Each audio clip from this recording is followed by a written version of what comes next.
अस्सलाम वालेकुम class 5। Open your book the ग्रामेट्री बुक। अच्छा जी, हम लोगों ने लास्ट लेक्चर में हम लोगों ने देखा था ट्रांजिटिव और इनट्रांजिटिव वर्ब के बारे में। मैंने आपको वर्ब भी डिफाइन किया था और फिर कुछ उसकी एग्जांपल्स थी ट्रांजिटिव वर्ब की। मैंने आपको लास्ट लेक्चर में बताया था कि वर्ब हमारे पास कैसे यूज़ हुआ है, एक्शन वर्ड में, एक्शन वर्ड के तौर पे यूज़ हुआ है। बट यहाँ पे वर्ब देखो, वर्ब जो है जैसे आप लोग आगे बढ़ते जाओगे स्टेप बाय स्टेप तो वर्ब के और जो यूसेजेस हैं वो आप लोगों को पता चलते जाएंगे, मतलब जो और इस्तेमाल है वर्ब का वो कहाँ कहाँ होता है पता चलता जाएगा। यहाँ पे वर्ब यूज़ हो रहा है एज अ टेंस के तौर पे, ठीक है, एज एन एक्शन। वर्ब में not refer to an action. कभी कभी ऐसा होता है कि वर्ब एक एक्शन के तौर पर यूज़ नहीं किया जा रहा था। इट में simply tell us what a person और थिंग इज, मीन्स के सेंस के तौर पे भी वर्ब को यूज़ किया जा रहा होता है। जैसे एग्जाम्पल्स हमारे पास the rose dash red, means यहाँ सेंस यूज़ किया है। क्या आएगा? द रोज इज रेड, इस क्या हो गया हमारे पास? वर्ब हो गया, ठीक है। London is a big city, means इस क्या हो गया हमारे पास? वर्ब हो गया। इज एम आर जो होता है हमारे पास ये वर्ब के हेल्पिंग वर्ब्स कहलाते हैं ये, ठीक है। ये एज अ टेंस भी यूज़ किए जाते हैं। कॉनैन इज़ वेरी लेजी, कॉनैन बहुत सुस्त है। जो रोज़ है वो रेड है, ठीक है, वो लाल कलर का है। The London is a big city, London एक बड़ा शहर है। कॉनैन इज़ वेरी लेजी, कॉनैन एक सुस्त लड़का है, ठीक है। ये हमारा हो गया वर्ब हमारे पास। अब यहाँ पे टेंस के तौर पे यूज़ हुआ है। अब हम ट्रांजिटिव वर्ब्स को, पहले मैंने आपको वर्बली डेफिनेशन बताई थी, समझाया था। अब आप इसको देखिए इसमें क्या लिखा हुआ है। हम इसको स्टार्ट करते हैं। When the subject of a verb acts and the action affects another person or thing, that is, देखो, when the subject of a verb acts, subject of a verb क्या कर रहा है? एक्ट कर रहा है और उसका एक्शन किसी दूसरे पर्सन या थिंग पर अफेक्ट कर रहा है, उसको क्या कहते हैं हम? Transitive verb. अच्छा, somebody or something different and separate from the subject, कोई ऐसी चीज़ या कोई ऐसा शख्स जो कि सब्जेक्ट से डिफरेंट हो, या सब्जेक्ट से सेपरेट हो, सब्जेक्ट से उसका कोई लिंक ना हो, दैट पर्सन और thing is called the object, ठीक है।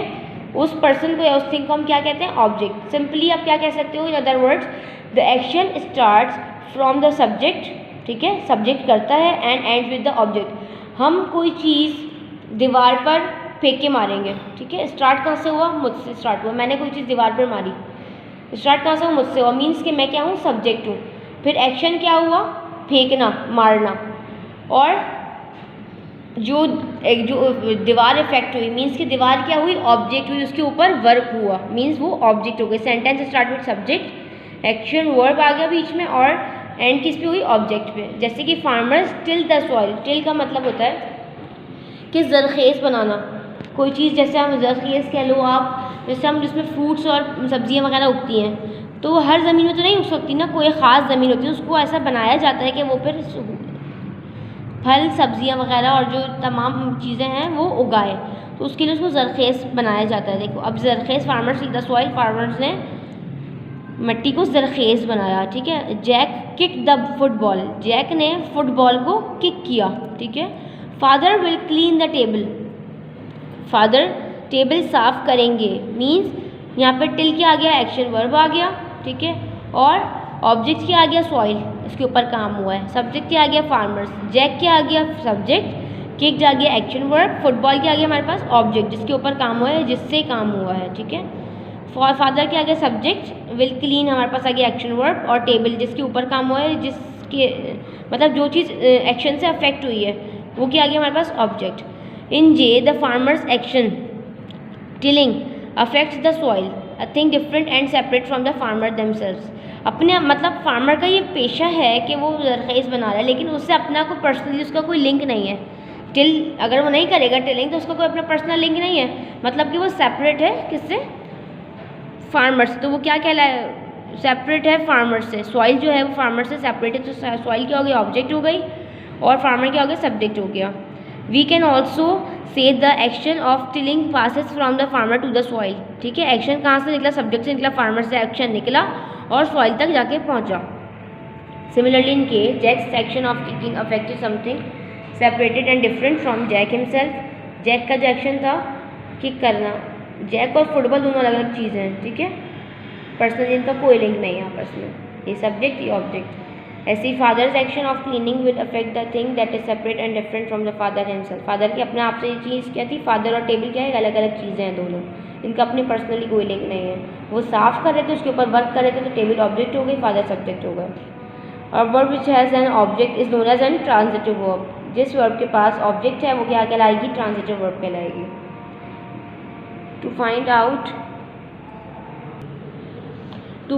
Out whether a verb has an object, we ask the question what or whom after the verb।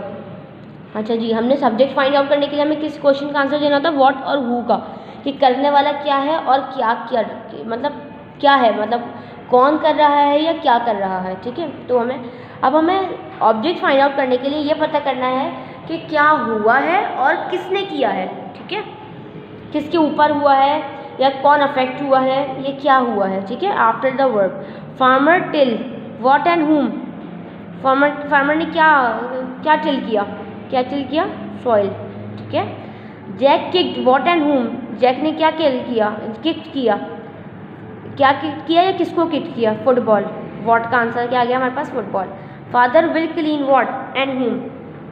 Father साफ करेंगे क्या, व्हाट या हुम, कौन सा या किसको, टेबल। ठीक है,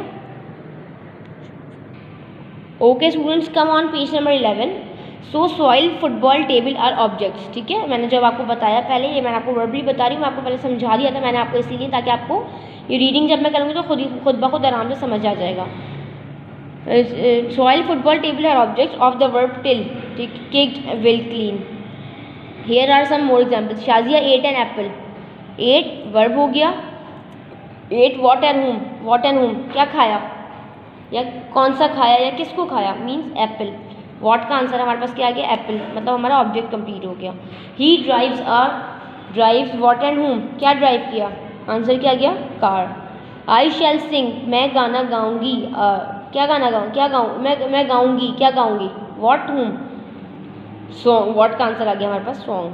सो apple, car, song are object of the verbs ate किसका हो गया, एप्पल का, ड्राइव हो गया कार का, और शैल सिंग हो गया सॉन्ग का ऑब्जेक्ट। अच्छा जी, it is very important to remember that as in all the above examples the object has to be somebody or something different from the subject itself. अच्छा, ये बहुत ज़रूरी चीज़ है जो आपने अबव एग्जाम्पल्स में देखा, कि जो ऑब्जेक्ट है क्या हो, वो ऑब्जेक्ट भले कोई शख्स हो या कोई चीज़ हो, वो डिफरेंट होना चाहिए सब्जेक्ट से, मतलब कि सब्जेक्ट से ऑब्जेक्ट का कोई और मतलब अपना ख़ास लिंक नहीं होना चाहिए। मीन्स कि शाजिया और एप्पल दोनों अलग अलग चीज़ें हैं। ठीक है ना, अलग अलग चीज़ें हैं। सेंटेंस जो हमने पुट किया तो इसके साथ इसका रिलेशन हुआ, वरना ये अलग अलग चीज़ें थी दोनों। ठीक है, अब secondly, as in the case of the subject the object may have other words qualifying it like the in, JKL or AN as in MNO. We usually use the word object to refer the object word or object words, not to these qualifying words.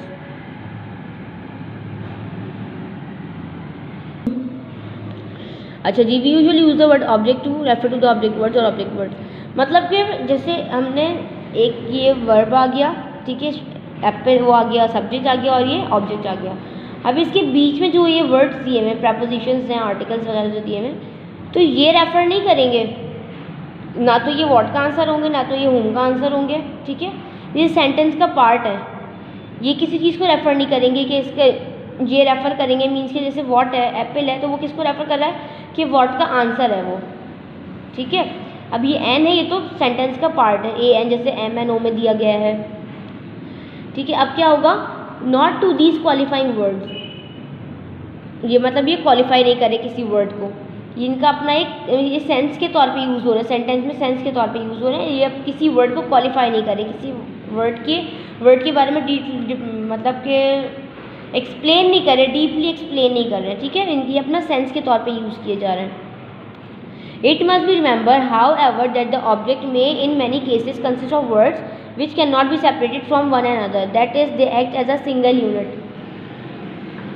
Means के देखो, ये आप लोगों को याद होना चाहिए कि जैसे कि that the object may in many cases, object जो होता है कुछ केसेस में ऐसा होता है जो ऐसे वर्ड कंसिस्ट कर रहा होता है, ऐसे वर्ड से मुश्तमिल होता है कि जो कि सेपरेट नहीं हो सकते। दो वर्ड्स होते हैं लेकिन वो सिंगल यूनिट की तरह वर्क कर रहे होते हैं। ठीक है, अच्छा जी, अब इनट्रांजिटिव वर्ब्स हमारा जो नेक्स्ट टॉपिक है ये मैं आपको नेक्स्ट लेक्चर में बताऊंगी इंशाल्लाह ताला। ठीक है जी, जब तक आप लोग जो मैंने आपको काम करवाया है, जो समझाया है, उस पर कॉन्सेंट्रेट कीजिए और उसके ऊपर तमाम चीज़ों की प्रैक्टिस कीजिए। ठीक है जी, अल्लाह हाफिज़।